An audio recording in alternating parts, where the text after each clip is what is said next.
Hey, welcome back to the Tavern. I am your host, GM Misfit, and tonight we have an interesting guest. This guest is somebody who's been on our show multiple times now, not only as a guest on Tavern Talks, but also as a wonderful, wonderful player that we got to have a fun time with during the Affordables. So we're going to welcome back Shadow, our actual first reoccurring guest out of the entirety of this show. So welcome back, Shadow. Hello. How's it going? All right. So you came to me about a couple months ago, about a month ago, I would say, and you stated you had an interesting project you were working on, the Unreliable Narrator. Yes. Unreliable narrator. It's a writing trope that you actually when you kind of like learn to understand it, you actually see in a lot of pieces of media, like film, writing, but general storytelling is the idea of kind of the essence of a plot twist, whether major or minor.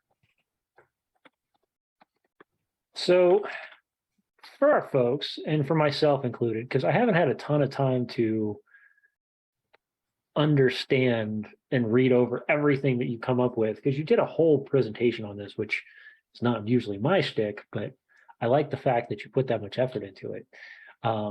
So what is the Unreliable Narrator? So we cut over to the slide. I believe that's the second slide, I think. Yeah, I think so. Also, for all of our wonderful guests and fans and community, the channel points are active. I'm going to throw a fireball here in a minute just to make sure that we're good, but make sure that the sounds are running. Everybody heard that on stream. Awesome. So yeah, the sounds are active. All right. Cool. All right. So yeah, what is this thing you're talking about here? This Unreliable Narrator. Yeah, so for Unreliable Narrator, specifically in my area, it would be uncertainty as a horror element in D&D. So, as James asked, what is an unreliable narrator? Basically, it's a source of info that immediately or eventually is shown to be unreliable or has had its credibility compromised. It could be something that's done purposely to be misleading, or it could be like unintentional on the part of who is conveying it. Someone who just doesn't have the entire picture, like could be faulty textbooks that the party uncovers, or it could be someone purposely trying to lead them down the wrong path. Okay, so because this is a new thought process for people, and a lot of times trying to understand what the direction would be for these types of things, what would you say would be the top 3 films, books, plays, RPGs that you would state would really give people that feel that people could kind of sink their teeth, like know what you're talking about? Well, because that's the one thing we do need to relate to is that, like, for me specifically, what books or movies have I seen that would kind of click this a little better for me? Well, as you can see here, we got 3 films and 1 book. Probably the biggest unreliable narrator of them all is, of course, Shutter Island, 2010 film by Martin Scorsese. We follow this detective, going around this entire mental asylum on an island.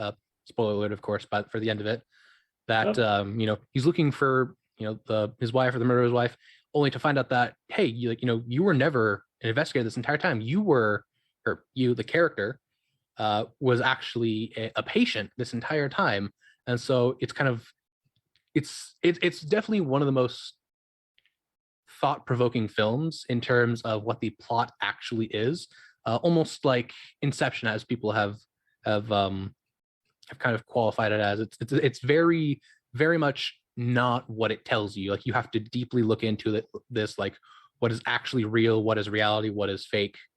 And a book-wise, this is also done the same with Morella by Edgar Allan Poe, written and published in 1835, following a man who, has this wife that he loves and is beautiful. And throughout the book, or throughout the short story rather, as you read it, you find that he is not really in love as much as he is almost disgusted by this woman, terrified of her, to when she, again, spoilers, she dies, and then he's left with his daughter, who he loves and cares about. But as you read, you find out more that it recognizes him so much of her, as he stutters and spatters and misuses his words and almost remembers things incorrectly. That I would say is the great example of an unreliable narrator. But that's just unreliable narrator from a story perspective. But with these other two films, Wizard of Oz and Guardians of the Galaxy 2, we actually have characters in the film who, give the main characters false information. Like, the 1938 Wizard of Oz, directed mainly by Victor Fleming. We have the Wizard of Oz, this giant green-headed man who projects on smoke. I am the Wizard of Oz, only to find out that no, he's not a grand wizard. He was the proverbial and literal man behind a curtain, projecting this big head on a smoke cloud. And which we also basically find out, after Dorothy clicks the heels of her ruby slippers, finds out that she woke up from a dream. Again, this unreliable narrator, what was true, what was not. Right. That's interesting, because a lot of times, and it depends on which version you're watching for Wizard of Oz. And sadly, this is just a horrible me not paying attention to the movie. I never really paid attention to see that it was a dream. Like, I get the concept behind it, and I'm like, this has to be a dream. But actually, the point where that happens, I don't think I've ever actually noticed, which is horrible for myself. My huzzah not go off. Did you hear the huzzah? I didn't hear the huzzah. Okay, there's a second one just for everybody else. For some reason, my huzzah is not working. Turn my thing back on. All right. So, what about? This is interesting, because this is a topic that I know very little about, and normally when that's the case, I have to kind of pull from a lot of just basic understanding of film and a basic understanding of like D&D in general, because this is where most of my stuff comes from. So the Wizard of Oz would you say that the unreliable narrator is the wizard, or the entirety of the book or the movie? So that's actually the fun part, is especially when you look at theories and like delving deep into the lore of the movie and book. It's without going on too deep of a tangent into this, because I could definitely talk about this way too much than I should. It's kind of something that once you understand what an unreliable narrator is, and especially how manipulation through information can be such a big deal in story and life. You kind of see it every here and there, everywhere. Like, at first we think it's like, oh, it's just the wizard, but no, it was Dorothy. She was an unreliable narrator because she was in a dream. She thought all these people from her life were, witches, the wizard. So the idea of the unreliable narrator is more of an idea of misdirection. Yeah. Like when we look at Guardians of the Galaxy 2, basically a great misdirection. Yeah. To those of you who've seen it, in case you haven't seen it, of course, I'll quick synopsis. Main character. If you haven't seen it yet, there is going to be spoilers. Hit the mute button for about 3 minutes. But I'm guessing, with the fact that this is like the movie came out, I don't know, like 5 years at least ago. I think everybody's. I didn't say when it came out. My bad. You didn't say when that one came out, but no. Okay. But it came. I think it came out like 2017. Yeah, 2017. Either way, it's 5 years. If you haven't seen it already, spoilers alert, they're going to have spoilers. That's about all I can tell you. So basically, Peter Quill, main character, Star-Lord, he finds out that he has a father, and his father, takes him on this fantastical journey to this planet that basically is him. His father named Ego tells him like, hey, I had you with your mother all these years ago, and I've been searching for you all this time because you're very important to me and can help me expand my life. That's what he tells his son. To basically, Star-Lord finds out, hey, I have this magical power from his father. Magical. Cosmic power, I think, is the technical term for MCU. But yeah, he's like, I have this power, and it comes from my father, and they start using it, and he starts, understanding how it works, how to manipulate it, and his father is teaching him. And then we get this critical, pivotal scene where Peter Quill, he lost his mother to cancer, and that's always been with him. And as he's helping his father, Ego, basically unbeknowingly take over these planets with these little seeds that his father planted. His father says these critical lines, which really quickly changed the narrative of, it broke my heart to put that tumor in her head. Because, he loved his mother so much, or he loved Quill's mother so much that if he had gone back there again, he wouldn't have continued his conquest. So he put a tumor in her head, effectively killed her, and wanted to, child nap his son to basically take over the universe.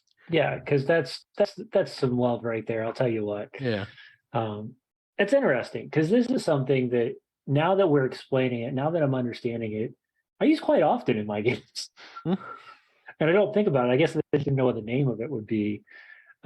One of the biggest ones that I think we've seen in, I mean, this is very, the idea of misdirection is very common in D&D. You want to make sure that you're giving those feelings that they're doing something in the right direction, and then give them that twist to make them think differently. And this is interesting. So now I'm curious though, because we're talking more about the genre of horror tonight. We're talking about dread, horror, terror, fear, those types of concepts.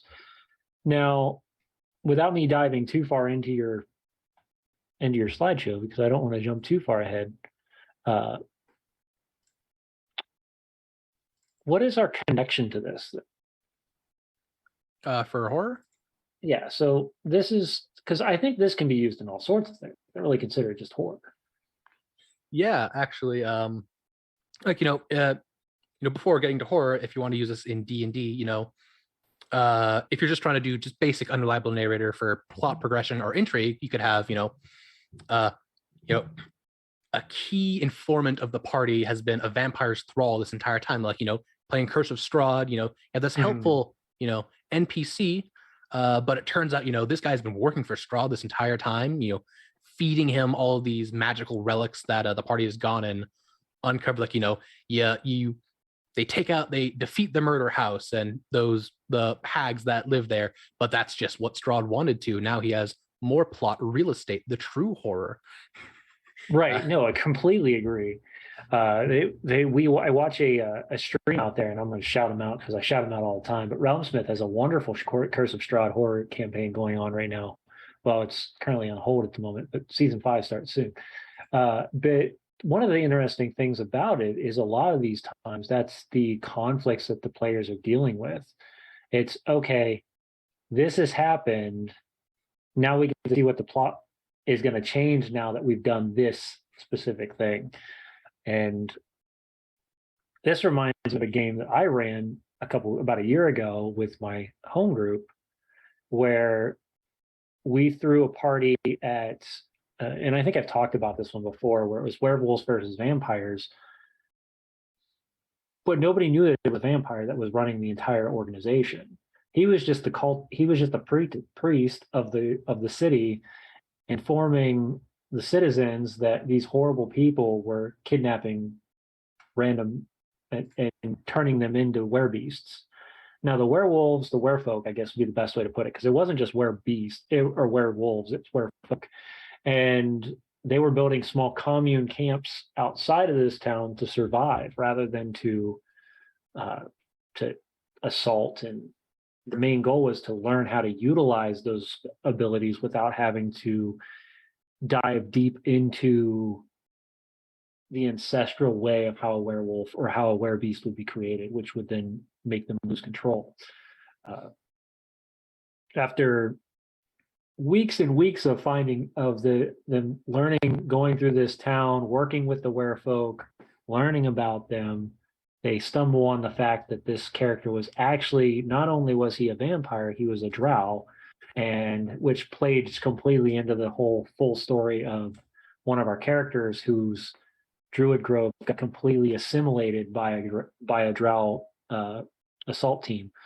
And all that came together, and everybody just was like dumbfounded, like lost. They were like, we don't know what to do now. Like, we thought this guy was a good person, now he's a bad person. This is what we're finding out. He was actually stealing people to keep his own supply alive and changing people into his own form of werefolk so that he could have them as thralls. And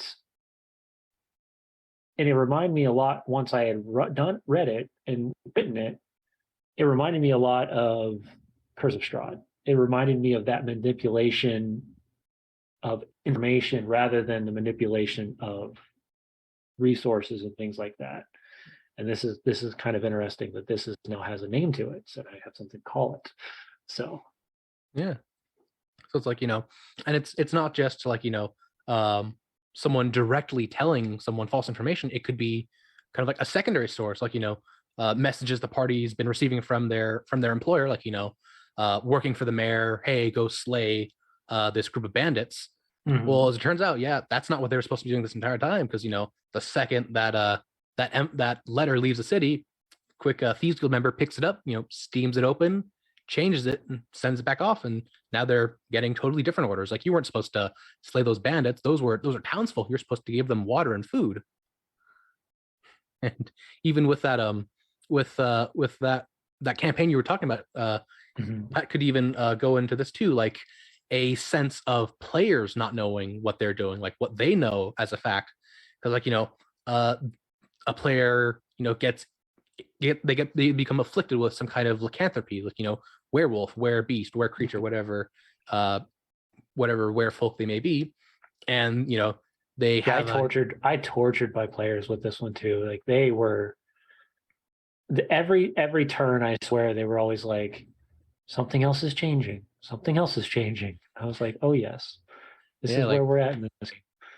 So like they might not even realize that at night they turn into this creature and slaughter who knows NPCs, or destroys whatever building, or uses whatever resources they were supposed to have, and all of a sudden things have changed drastically to far worse states for them than they would have liked. And for you, it just makes things a bit more interesting. But that leads us to probably the special traits that that the unreliable narrator leads us to. That being, which is, so conflicting information, a sense of unknown from what should be familiar, uneasiness, anxiety, and paranoia induction. A little bit of pseudo retconning, depending on how you're using this unreliable narration, as well as when you're streaming too, is the audience as well not completely knowing what may or may not be true. And that's true. And for something like what we do, and it really plays really well without me giving too much away, is this is going to be really one thing that we're really hoping people will get from the new project that's coming out in July. And it's the idea that there is going to be a guest. The guest is going to be pretty much the quest giver. It's the person who's giving the quest. The funny thing is, though, is everything else has been written around the guest. So the actors have bits and pieces of the puzzle already, though some of those pieces could be wrong and vice versa. So the only person that actually knows what's going on, of course, is the game master. But each person will be given puzzle pieces, whether they're right or wrong, as breadcrumbs to figure out the quest. And we're excited to see what that leads to. Yeah, because it's, you know, it that was you know, when I was you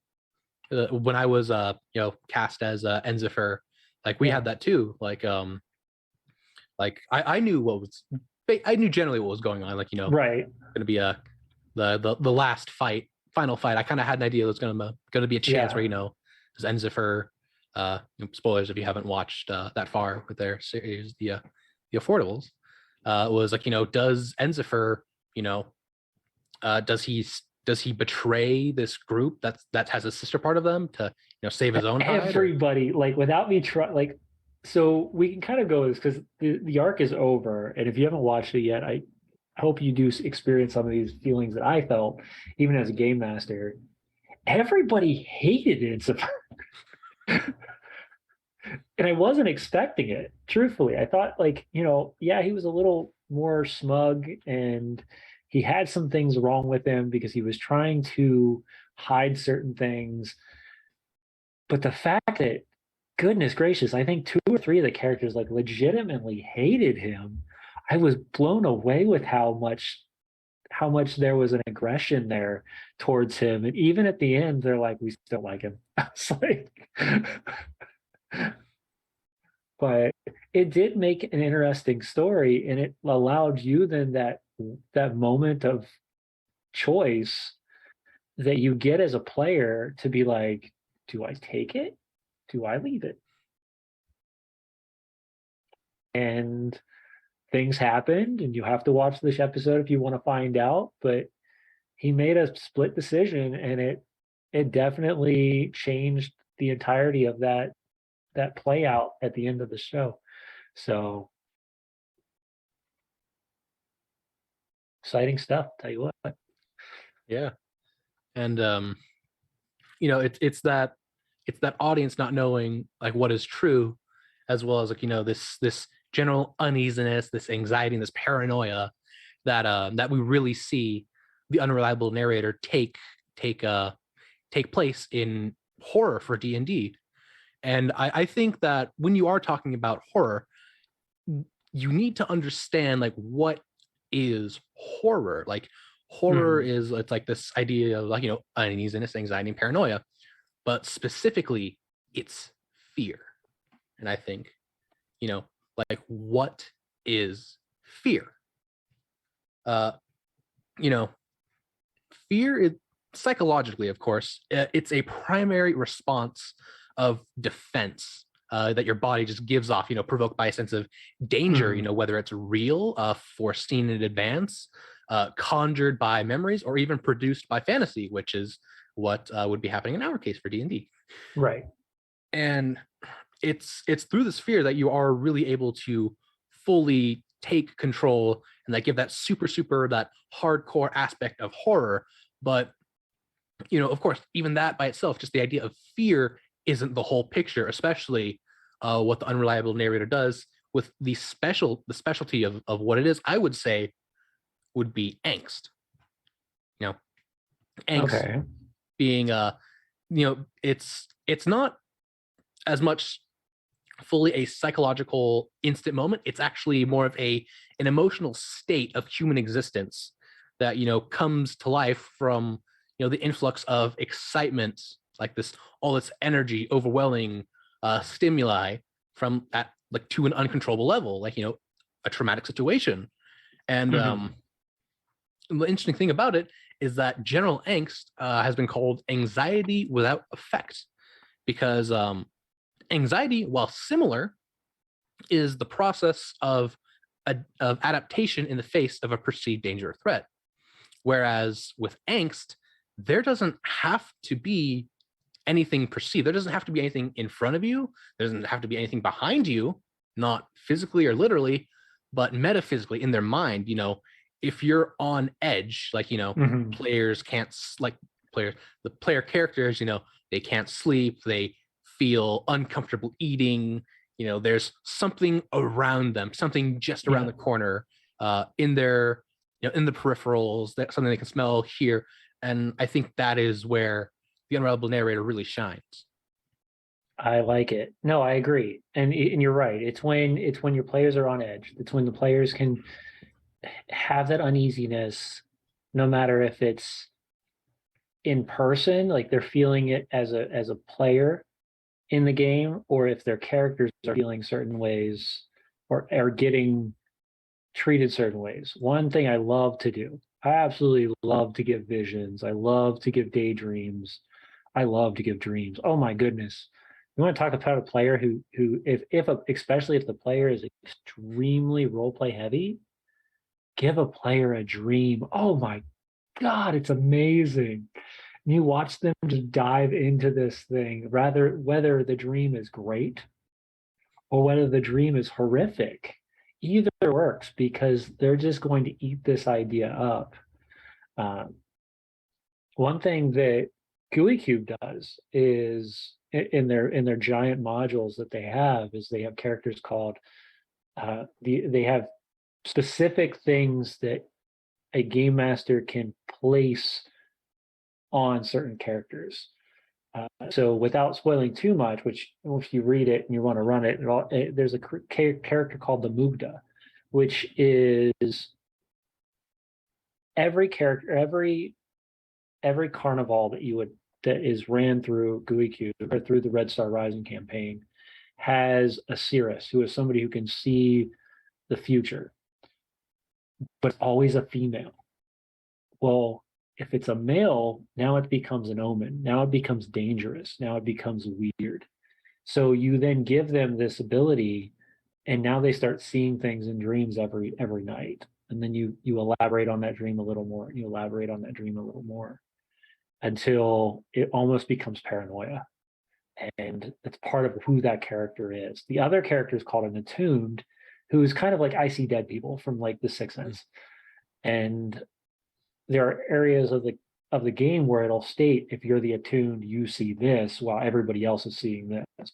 And though it's later on you learn why all this is happening, at the beginning you don't know. Even as the game master, if you're only playing chapter 1, you don't know what's going on.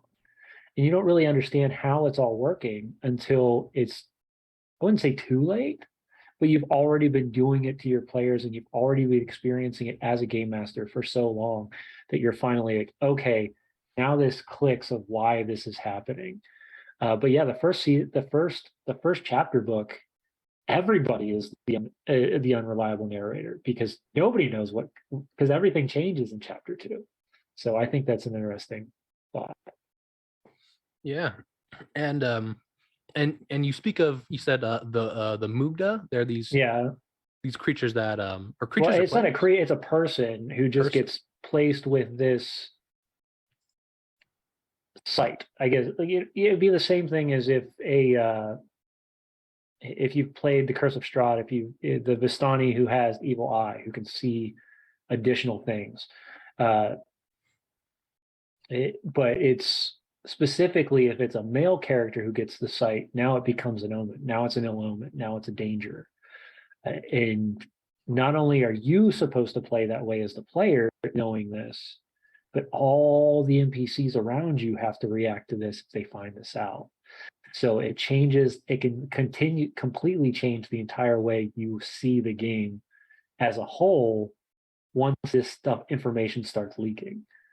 So it's a lot of fun. We're running through chapter 1 in one of my paid games right now, and the characters are having a good time, but they're dealing with some of those creepy movements. So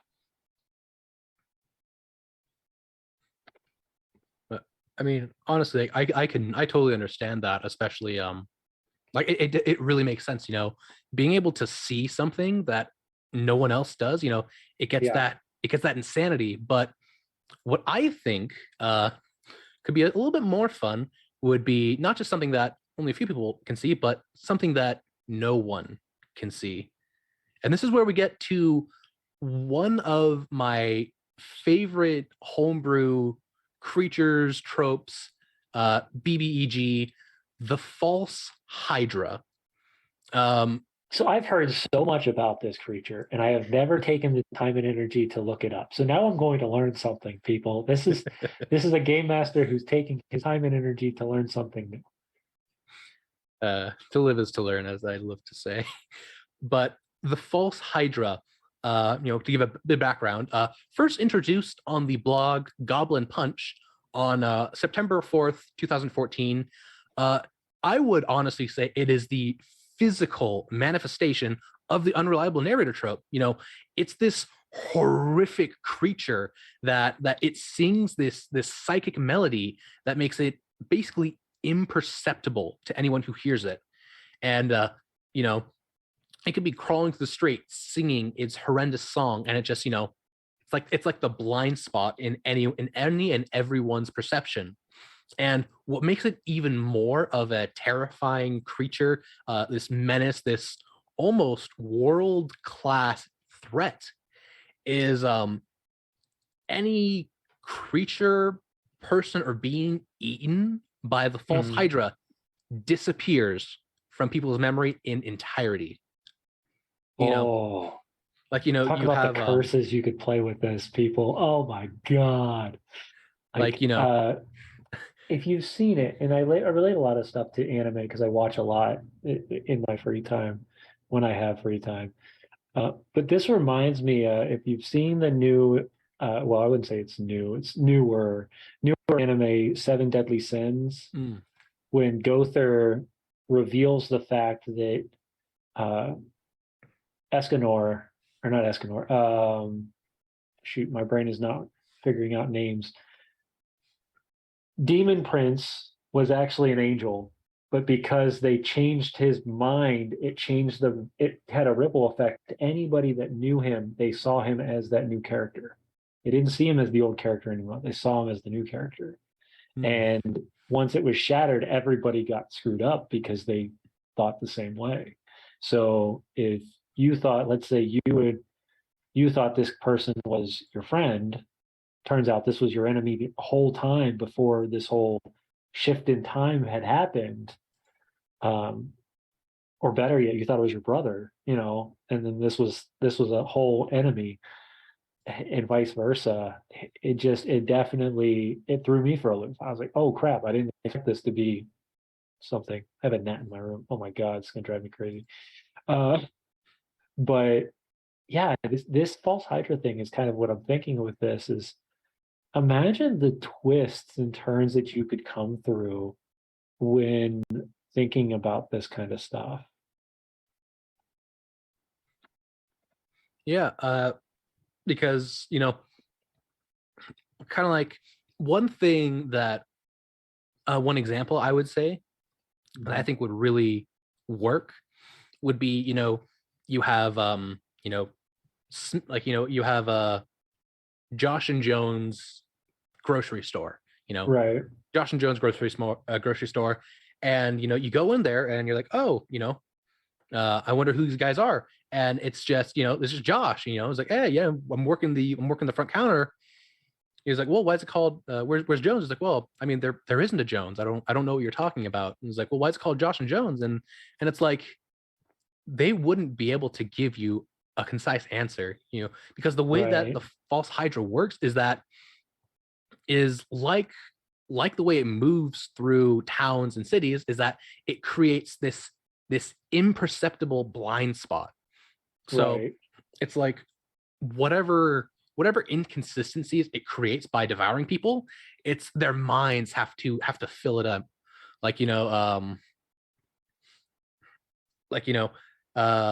what could easily be done, with fear and angst is like, you're walking through a town and you blink and you're on the opposite side of a building. Like, you're walking past a couple stores and you blink and you're already on the other side of the market. It's like, how does that make sense? I was just over there. And your mind would be like, oh, I must have just got on autopilot for a second. But it gets even weirder when, it could be the middle of the night and you hear this crunching, this gnashing of teeth, this screams of horror, and you wake up in the middle of the night and you don't know what it was. So you could just, you just suddenly think of it as must have been a dream. but it goes on night after night after night. And what's even better is that uncanny feeling of being watched. But you look around and there is no one in the room with you, not a single person, not a creature, no hole in the wall, no ant on the windowsill. But that's because you don't realize that the false Hydra is in the corner, sitting at you, glaring at you, salivating at its next treat. But you can't see it because of its psychic song. And I think that's really where it plays into the fear and angst that the unreliable narrator really goes into overdrive with.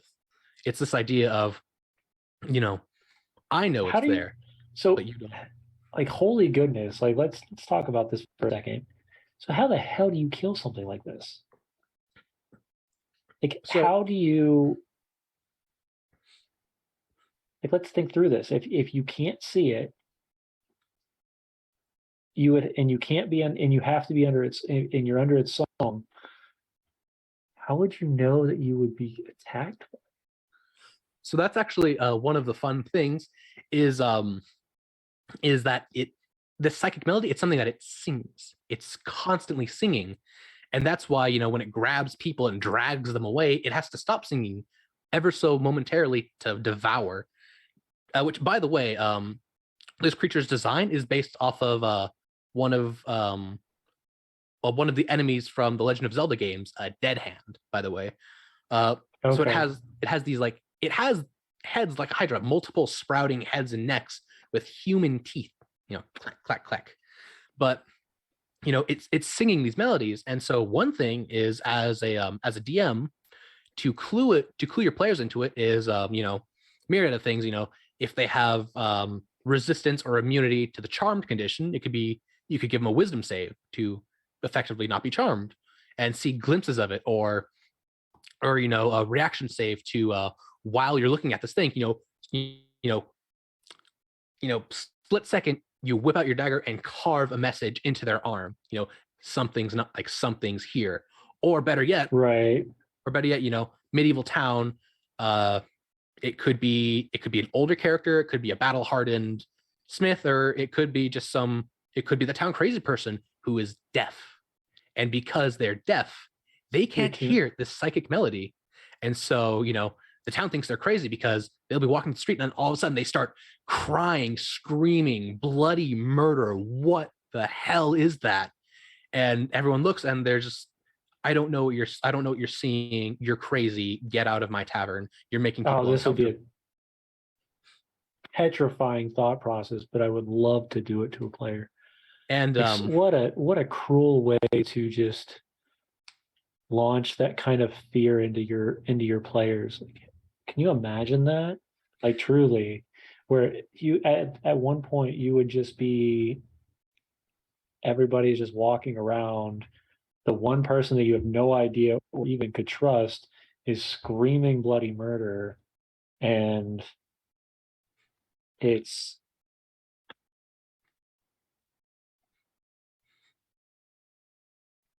just, goodness gracious, like I couldn't, trying to amp that up, trying to make sure that is as terrifying as possible, but still giving the players some sort of agency to be able to get out of it.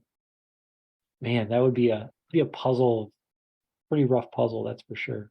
And this is an idea not of my own. This is one I saw from from one of the many great D&D based TikTokers.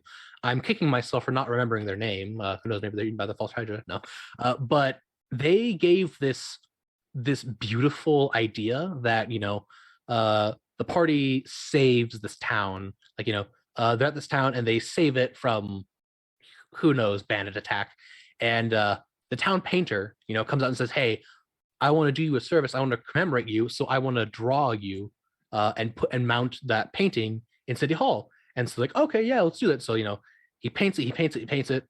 They spend however many days doing it, and then they come back and they look at the painting, and that's not right. There's someone else in there. There's someone else in that painting that we don't remember, and depending on who your players are, that person that could have been a scrapped character idea.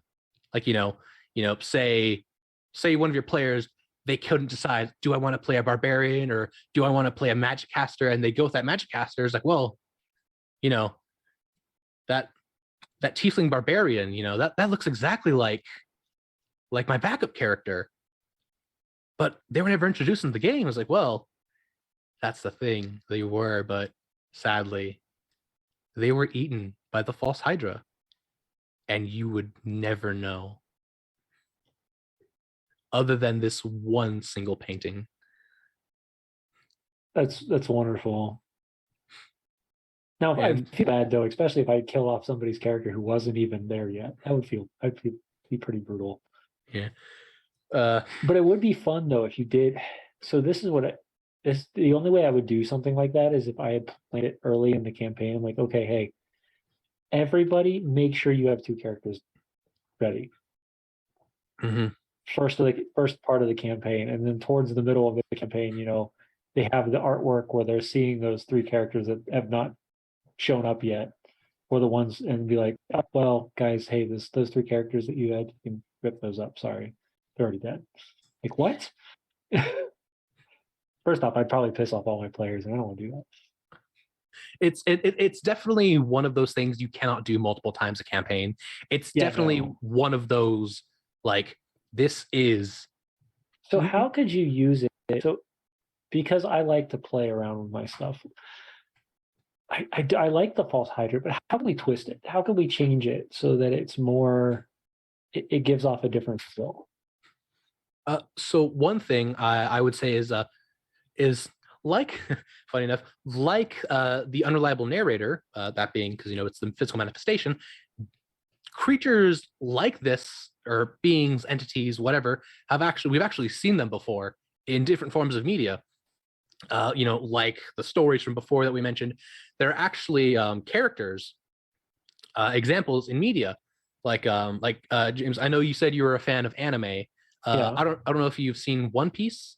The 1,000+ chapter episode. Yeah, I don't know if I've seen the episode you're going to talk about, but I've seen One Piece. Yes. Yeah. So, first on this list, of course, during the Dressrosa arc. So I'd say probably like episode 700 to 800, we come across this character known as Sugar of the Don Quixote Pirates in One Piece. And don't let her looks fool you. This is why I look it up. Just make sure. Okay, I've never seen this one. No, you're wrong. I'm wrong, but it looks interesting. Yeah. So that this cyan-haired, pink bear shawl wearing person is probably one of the most terrifying in concept people in the entire show, is because she has and to quickly digress for One Piece, there are these things called devil fruits. When you eat them, you gain a special power, basically. Yeah. The main character turns into rubber and can stretch himself. Some people can turn into fire, but this girl, she gains the power. It's called the hobby fruit, where if she touches you, she can choose to turn you into a toy. And once you become toy, no one remembers you. Everyone forgets about your existence. Oh no! So that's torturous. I mean, that reminds me a lot of Death House in Curse of Strahd, when the characters can, or the dolls. I guess that'd be another one. And it's even more tragic because once you're turned into this toy, you're still conscious. You still have your mind and soul. So for you, nothing has changed. But for everyone else, you never existed. You're a toy. And there's this heart-wrenching scene. Oh my goodness.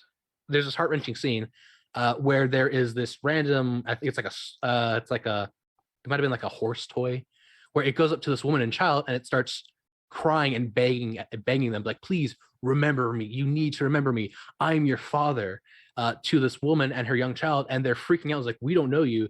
You're my daughter's toy. You're supposed to play with her. And the guards come and drag him off and throw him into this pit where he, does hard labor until X number of days. And it's tragic because, torturous. it's like the false Hydra, except they're not eaten. They still exist, but they have to deal with not having existed for anyone else. Oh, yeah, no, that's messed up. Oh my goodness. Like, I'm loving the conversation, but man, some of this is some deep stuff on like thought process of trying to make sure that you can implement these different types of features into a game very smooth without completely angering your players to the point of them quitting. Because if you turned your entire party into a toy, I don't think I would get players back that next week. And I do think it is something that this is not like beginner campaign. Like this is not like, you know, Little Johnny's first campaign. No, this is probably you know, Zachariah, who's been playing for a couple of years or 20 years.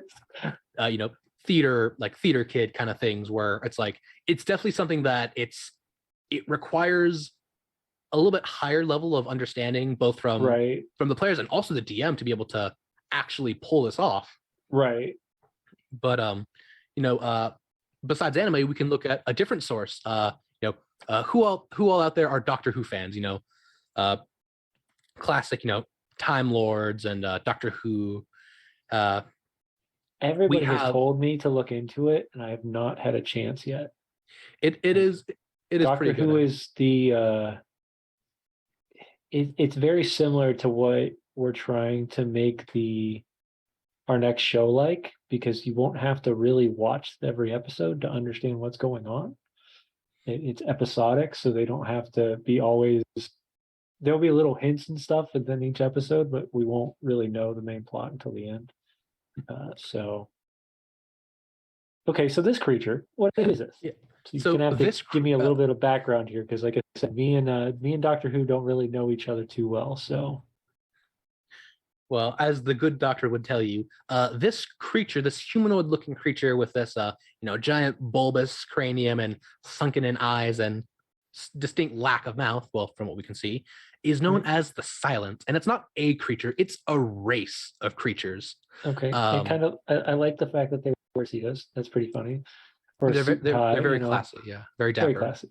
They understand fashion, and basically the Silents are these creatures that, from my understanding, have been around for a long time. Like the false Hydra, it's you know, you ever go someplace or look through a corner, look through a side window, and you kind of space out and be like, what was I looking at? Well, that's probably the Silents in the Doctor Who universe, at least. Is there these creatures that they only exist in your mind while you're looking at them? So it's this really terrifying episode where the characters, the Doctor Who and his companions, they're looking around and they're finding these little tally marks they're leaving on themselves, like, you know, Sharpie markers, like, you know, like tallies, like 1, 2, 3, 4, 5 dashes.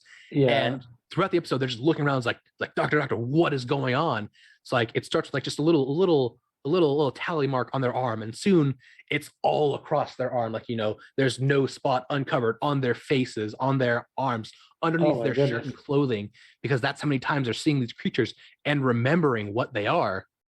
Is you could actually employ this with your players too. Like I said, you know, have them roll a wisdom save or a not reflex. This isn't Pathfinder. Or if you are playing Pathfinder, or roll a dexterity save. How fast can you act to leave yourself a message? There is something here. We are not alone. Get help. Raise the alarms. Yeah, whatever you have to do. Yeah, that's interesting. So here's my question, and this is kind of something that. So you said they only see them in their head when they're looking at them. Yeah, you only know and remember their existence while you're directly looking at them. Oh, so as soon as you look away, you forget that they were there. Yeah, there's a scene that actually shows it really well. One of the main character, I forget her name, but she is, you know, she's just washing her hands, and another woman comes in, and she hears this woman scream, and so she looks over and she sees the Silence, And so, of course, being the helpful person, she's like, all right, man, we have to go. And so the woman turns around and her demeanor changes. Like, what do you mean? What do you mean we have to go? I don't understand what you mean. Why are you waving at me? I'm just here to wash my hands. And so, the main character's like, what do you mean? There's something right there. She's like, I don't know what you mean. And she turns back around and again starts screaming her head off at this 9-foot tall, spindly hand, slender man looking creature is just standing there. And so again, she goes to run away and forgets. Because that's the kind of mind games you got to play with these creatures. It's the power of knowing and not knowing, which is so as soon, like I said though, but like if she's looking at the creature, she knows the creature's there. Mm-hmm. But as soon as she averts her eyes from the creature, she forgets the creature's there. Yeah, they forget it exists entirely. And again, if you are going to implement this in your games, I feel like it's kind of one of those things that it would be occurrences lead up It'd be really to fun to do it. this with vampires. The vampire race has this ability. Every time they look away, they have to roll a wisdom save, or they completely forget that the vampire was there. And it's Ooh. and if your players are good about not metagaming, like, then you could totally do that. Like, yeah, you look at this creature and you go to turn away and you completely forget. It's like, I forget. It's like, yeah, this entire encounter that you had, casting your spell slots, using your second wind, you don't remember using it. It's like really? It's like, yeah, it's one of these creatures. It's a mental battle as much as it is a physical fight. And then, so the question would be then, would you allow your players to regain all those abilities? No, they used them. It happened. It happened. They just don't know what happened. Yeah. What I would say is that if they are going to actively fight them and they're aware that they cannot metagame, I would say that's when they would use their spell slots. I wouldn't say, well, maybe it could be depending on. Like I'm thinking things like action surge, like fighter ability, like abilities that you get once before a short rest, those types of things. If you would know you use them, but you wouldn't know why you use them, I guess would be the question. Or would it be you would just forget everything completely? Yeah, I mean, I know personally, if I were going to run with that character, it would just be one thing, and it would be, as the DM, I would say, like, yeah, you're walking through this and suddenly you feel drained, as if you have just cast this big spell, and you feel around and you realize you've used up your 5th level slot, and there is scorch marks all along the ground. Like, you've used lightning bolt powered up to 5th level, but you're not sure why, and you feel this tiredness, almost this terrified mood, but you don't know why. And I feel like, as a DM, if you were going to do this, that's how you would do it. That would be fun. I like that. I like that you would, give them some of their abilities back each time, but always taking away something from them just to make them feel like you don't remember you did this. But there's markings, like you can reveal all of the after effect of the spell, especially if it's a big spell, but you don't know the reasoning behind it. And talk about a mind game for this kind of thing. Or better yet, the players, they're sitting at an inn, each of them have their own rooms, and 3 of the players, they hear this fight going on in player 1's room, and they go in, and he's like, player 1, you see the 3 of your teammates burst into your room, weapons drawn, and you look around and you don't know why they're there, but you look and you realize there are scratches along the wall and a smashed out window, as if something just ran out. Yeah. And you don't remember any of it. Or better yet, because this would be hilarious, is because the player would lose gaze of things to turn around to look at his friends, he had forgotten, though, he was fighting completely. Everybody's coming in, swords blaring and spells ready. And he's like, what? Just getting ready to go to bed. Like, where are you gonna go in here? Like, but then they're still looking past you, or past the character, so they're seeing this creature. Oh, that would be fun. And Fair warning. even with the idea of fair warning to my players that watch this. I'm sorry in advance for giving him this idea. But the idea of perception being your enemy kind of also leads me into this other idea, which is super, super unique. I'm not sure if you're aware of the SCP Foundation. No. So it sounds familiar, but I'm guaranteeing that it's either not, or I have only heard like little bits of it, and I don't know. So SCP Foundation. So quick explanation: SCP Foundation, or Special Containment Procedure. It's this really cool community-based wiki where it's like these FBI style file creature readings, where each of these creatures are given numerical designations, anywhere from SCP-1, which is kind of a complicated idea, so SCP-2 all the way through. I think it's like SCP like 4,000 or 5,000 something. It's literally the Lilo and Stitch of Reddit. Kind of yeah, but it's like some of them are really cool. 626. Like, seriously, this is what we're doing. Yeah, like there's all kinds of creatures. Like there's one called the Ticklemonster, which is a super cool guy, and there's also one called the Crying Man, who if you see his face, he'll kill you and eat you. But the specific SCP we're talking about is if you look at the presentation, you'll notice that you don't see any numbers. You see, you see 2 of these asterisks, then 5 of these asterisks, then 2 of these numbers, and then 1 of these dots again. And that's because this specific SCP, even if you go to the file of it, there's no actual text. It's only pictures, because this SCP exists to steal all written and spoken information about itself. So like we all know that one character that dumps every ability score increase into wisdom, expertise in perception, and has the not alert. I forget the feat, but it gives you +5 to passive perception. That is it alert? I don't think it's alert. But anyways, it's the feat that gives you. Yeah, alert is it? Gain +5 to initiative. Oh no, that's +5 to initiative. Yeah. Creatures don't gain advantage against you as being unseen. You can't be surprised. I think that's what it is, though. Yeah. There's basically one that it doesn't let you be surprised, or that's alert. Or no, sorry, no. I was reading off of alert. But it's this.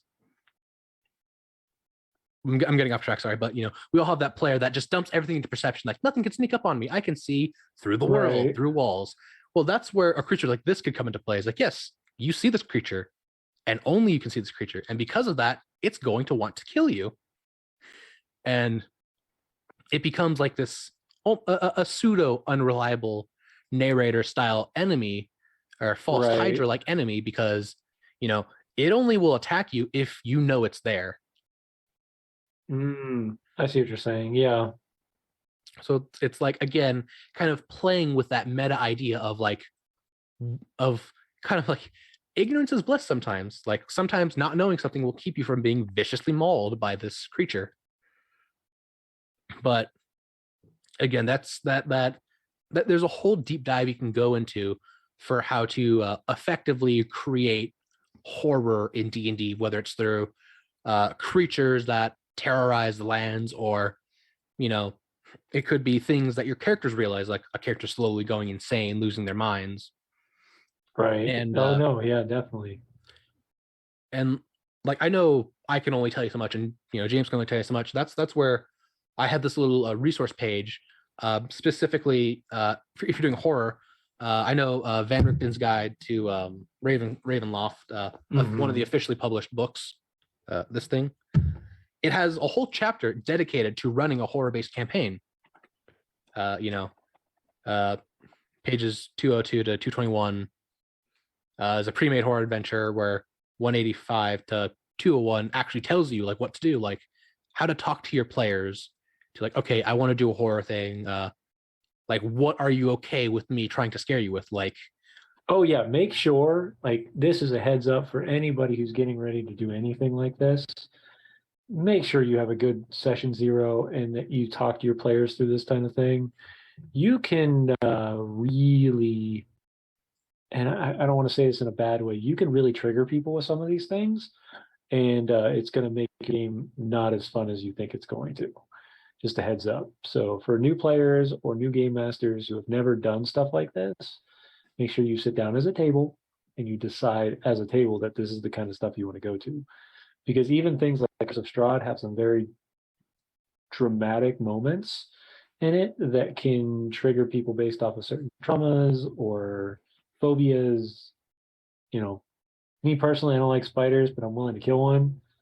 Some people don't like that. Some people, you start talking skittery things and webs and icky, and guess what? They're running out the door. They're not sticking around, and that's both character and person. So just saying. yeah. So like, yeah, these like definitely session zeros are invaluable to any good campaign that you want to be long running and not just a one shot. Uh, but even beyond that, even beyond just running a horror campaign, uh, like it gives some interesting ideas, as well as the Dungeon Master's Guide too. Gives these really cool ideas. Like in chapter 8, it gives you the idea of how to handle a chase scene, as well as diseases, madness, poison, uh, different injuries, how they work. A variant role called massive damage. Like you take this big club from a hill giant and you lose a third of your health. Realistically, you're going to go into shock. You're not going to just shrug that off like, hit me with another boss. You're going to be dazed. Yeah. Mike Tyson once says, everyone has a plan till they're punched in the mouth, which realistically would happen. I don't think taking a fire hydrant to the head at the end of a concrete pole is, I don't think you're going to just walk that off. You're going to have some problems with that. Yeah. So kind of to balance that. So we have D&D. So we've got, Van Richten's guide is really good for horror in general. The DM's guide gives a lot of extra features, things like that. There's also a lot of third party that strictly work in this realm of fantasy. One that came to my mind immediately when we started talking to it was Grim Hollow out at Ghostfire Games. Their bread and butter is dark fantasy. The fact that they have cool things like how transformations work and the stack of things that have to be done, or the stack of things that will be done to you in order to fully transform into things. I definitely recommend this book for most people who want to play this type of a genre. Arathis is definitely that feel of the Domain of Dread. If you don't know what Domain of Dread is, definitely read over Van Richten's guide.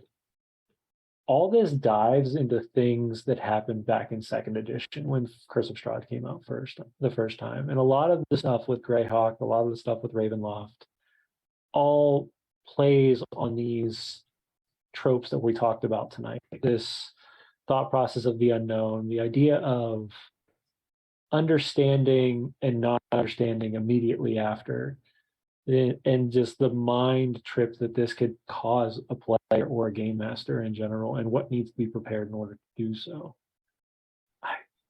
Such an interesting conversation about this. It's one of those things where it brings that next level of gaming up, because now you're not just doing this linear game. Now you have things that you can do that flip the script.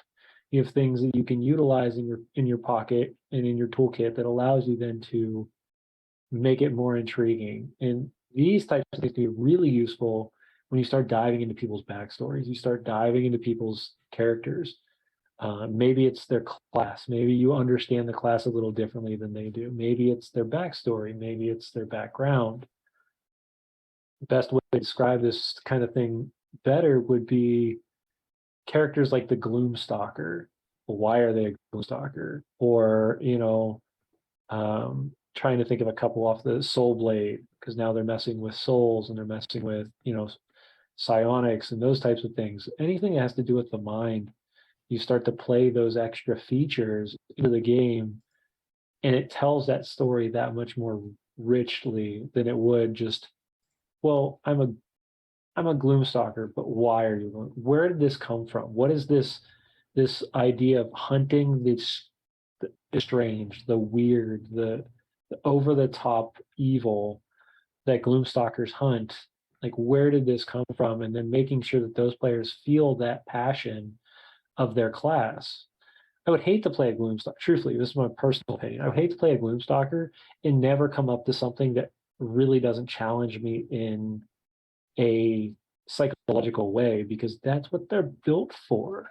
That's their thought process behind them, is they're dealing with the unknown. They're dealing with the creepy and the scary and the feared creatures of the night that we just sometimes have to look past.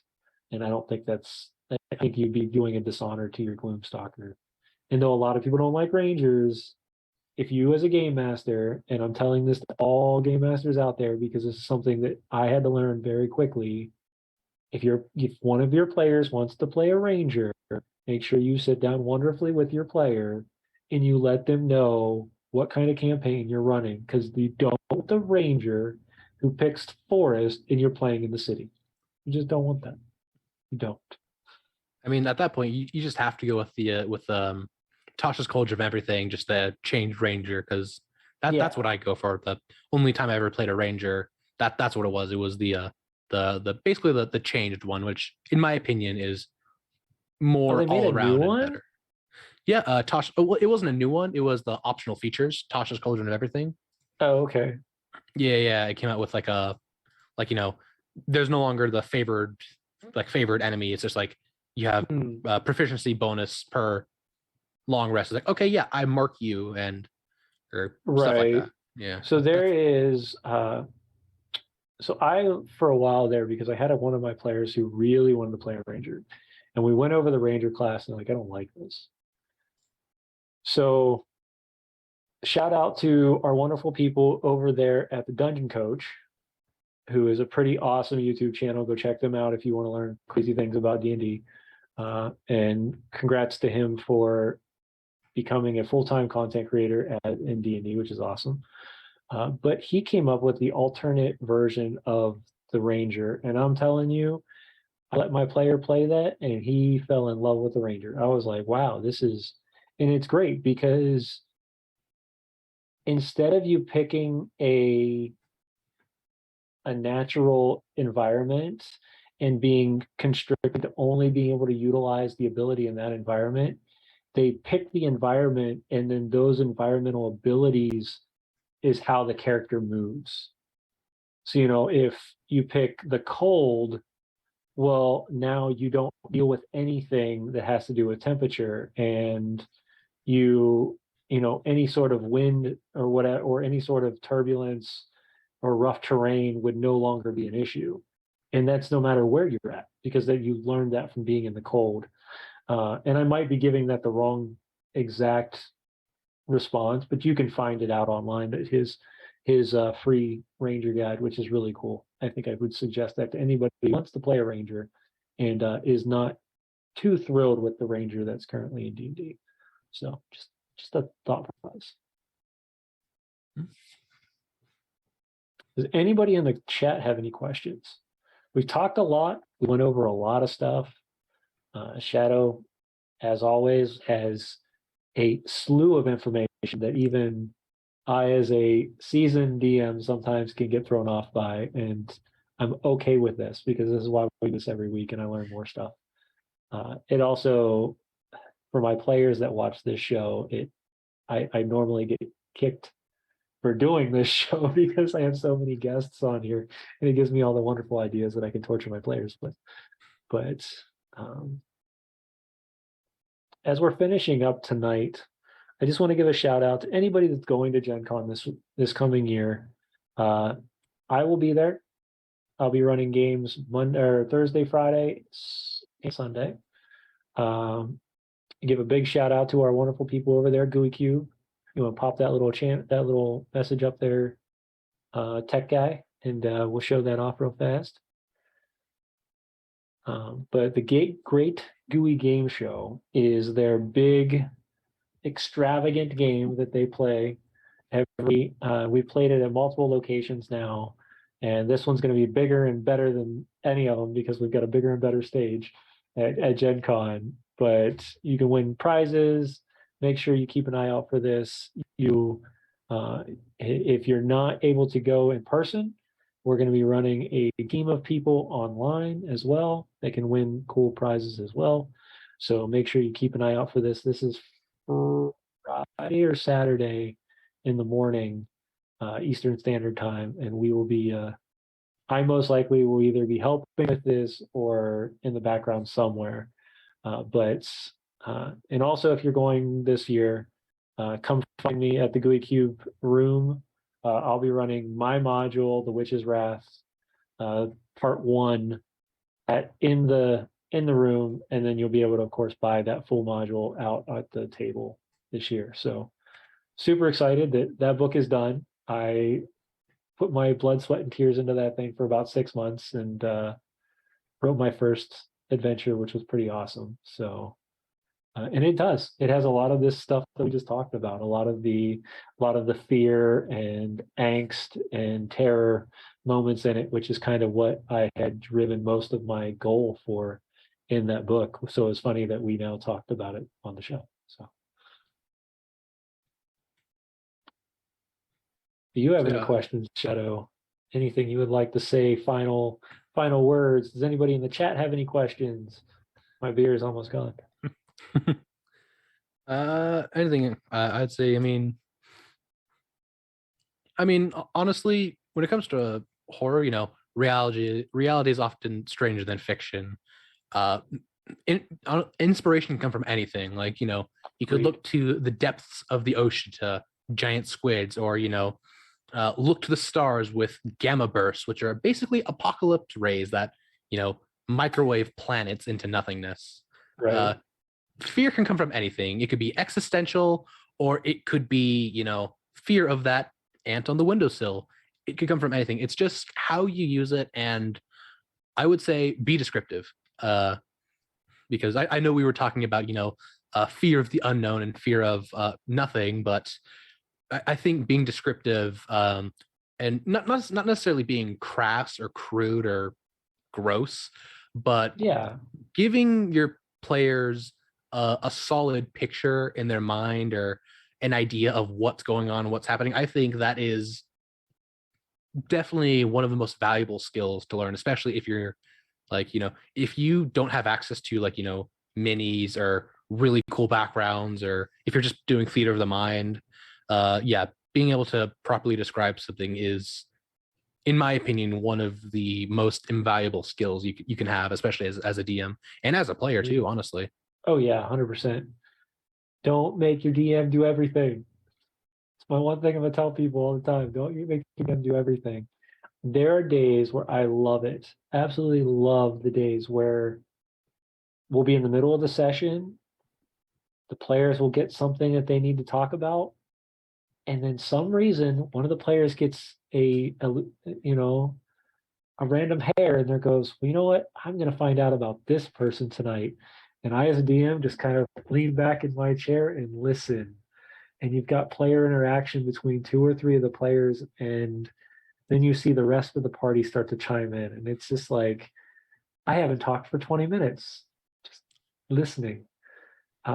Those are the moments where you realize that your players have enveloped and they've invested just as much time and energy as you have, because they want to tell their side of the story. They want to tell their descriptions and their characters' emotions and their feelings. And I'm not just going through the basic descriptors, the who, what, when, where's, whys, but the feeling behind things is when you start to really see characters come to life. When you can start feeling the difference between an angry character and a sad character, or, a super excited character versus an anxious character. Those things become driving points for parties to make decisions, and sometimes off the cuff decisions, which is great because then you get to see those natural responses rather than the thought out educated or the thought out calculated response, because not everybody is going to be thought out calculated. So it's fun to watch people who instantly will react and flip the switch immediately, where others will sit back and listen and calculate everything else. So, well, I think my beer is almost gone. It was a wonderful talk, Shadow, as always. Yeah. For anybody that's new on the channel, make sure that you go hit the follow button. Also, head over to our YouTube if you want to see any of our previous shows. The link is in the chat room. If you want to hang out with us, I know I'm not the most fun person to hang out with. Every once in a while, people seem to like me. People seem to come back. Go click over on our Discord. Come hang out. Ask questions. We do random chats about all sorts of things throughout the week sometimes. Really, people just like to, it's a place to hang out, have a good time. And hopefully soon we'll have even more interactive things happening on the Discord. And of course, if you want to help us grow, you can share these things out, or you can, if you have an Amazon subscription and you don't mind utilizing it for us, it helps us keep the lights on, and it's no money out of your pocket that you aren't already spending. So we appreciate every little bit that the subscribers and our fan base have helped do to grow us, because without you guys, it wouldn't be worth doing this. So until then, join us this week on Sunday as we continue our ridiculous gallivant through Baldur's Gate 3. If you missed last week's, we laughed so hard, I almost fell out of my chair. Between our dwarf who learned that he could throw random objects at people, learned he could throw other objects at, or other creatures at creatures, which was hilarious. And we are currently we finished off that night with a TPK after somebody stole something from the Myconid colony, and the entire Myconid colony decided to revolt against us and pacify us, so we would not even move. And that was about 26 creatures against 4 of us. So not a good night, and we couldn't even do anything. But we're going to continue that this week and see how much more ridiculousness we can get into. And for next week, I believe we have a wonderful guest. Let me look and see who we've got for the week coming up. Normally I plan this out, but as you can see, I'm not fully. We have GM MacLeod coming next week. So met this guy. He runs a wonderful show, and I believe is one of the sponsored shows going to Gen Con this year. So we'll have a good conversation with him. I don't know what we're going to talk about yet, because that's the wonderful thing of a bar. We'll find out when the bar opens and when the beer when we start drinking. I'm to the point now where I'm starting to talk like a goofball, so it's time for me to go. So everybody, raise your glasses. This is the end, and we will see you guys all next week for Tavern Talks. If I could say something real quick. Sure. One thing about me is, if you like what I had to say and you're interested in what I'm doing, I'm actually starting a quick little podcast called Dream Dungeon, where we're going to be running through a campaign that I've made. Just a little quick self-promotion there, since I don't think I've talked about it to anyone yet. No, I didn't even know about it. So yeah, we've recorded as soon as we get a link for that, I can throw that up on the channel. Yeah, we're still in the process of producing it, so I don't think we have any episodes out yet. No but worries. we're definitely working on it, and I mean, if we come out with anything else, I know I'm on TikTok at ShadowPilot6. So if you're interested in that, drop a follow on me, and I'll definitely keep it updated as we produce it. But I'm very excited for it, and you might get to see a little bit of how I use the Unreliable Narrator to to terrorize my players. Yeah. And if there's an opening, I might have to hop in for a night. Love to have I always like jumping in and collaborating with other Game Masters Plus I never get to play. So I feel surprisingly that. enough, though, starting in July, I will be playing as a character as well as GMing, because I won't be playing every week or GMing every week. So we have a huge cast. We're excited about it. And once again, we'll see you guys all next week. Yeah.